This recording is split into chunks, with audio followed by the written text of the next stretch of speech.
Et justement, que recherchent les visiteurs à Pernez-les-Fontaines? Réponse à l'Office de tourisme, le patrimoine, la nature. Pas mal de personnes qui sont intéressées par l'artisanat d'art. Et parmi les 12 artisans d'art installés dans le centre-ville, il y a Corentin Tavernier, 32 ans, marketeur. Donc on va passer dans l'atelier. En face de la halle couverte, il ouvre tout ce week-end l'atelier qu'il partage avec le sculpteur sur bois Landry Clément. Ça nous permet de faire découvrir aux gens des métiers qui finalement sont presque disparus. Il y a de moins en moins de gens qui pratiquent nos arts. Et de montrer, de former les gens à apprécier un métier comme le nôtre, ça permet de faire comprendre aussi au public le prix d'un objet, le travail qu'il y a derrière, à la fois dans la formation, dans la technique, dans l'investissement qu'on peut avoir aussi par rapport à nos métiers.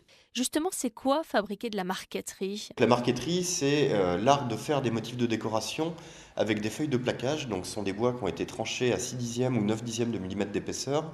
Et chaque essence a une couleur, une texture ou même une brillance, ce qu'on appelle la moire.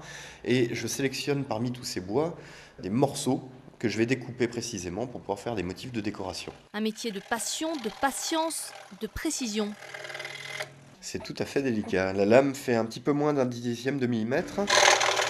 Et il ne faut pas seulement penser au mobilier de château. Aujourd'hui, Voilà. Corentin Tavernier veut réinventer son métier.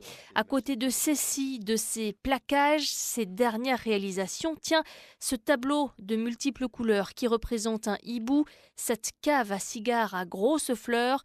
Corentin Tavernier aime bien s'inspirer de la bande dessinée, du cinéma, du graphe. Tiens, mais voilà Élise Michel du Conservatoire du costume Comtadin de Perne. Pour l'occasion, Corentin Tavernier ressort ses bijoux marquetés de bois et d'ivoire. Le costume, son conservatoire, son musée dans l'ancienne boutique du drapier à quelques centaines de mètres de là.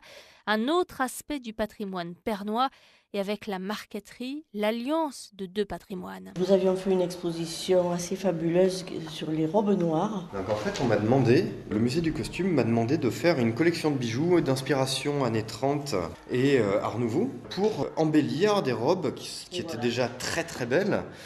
Et ça a beaucoup plu. Les bijoux ont été formidables. Les bijoux, ça a été la petite pointe qu'il fallait pour mettre, eux, se mettaient en valeur, mais ils mettaient également en valeur les robes. Des robes, des bijoux, mais tellement d'autres choses aussi à voir ce week-end à Pernez-les-Fontaines durant les Journées du patrimoine.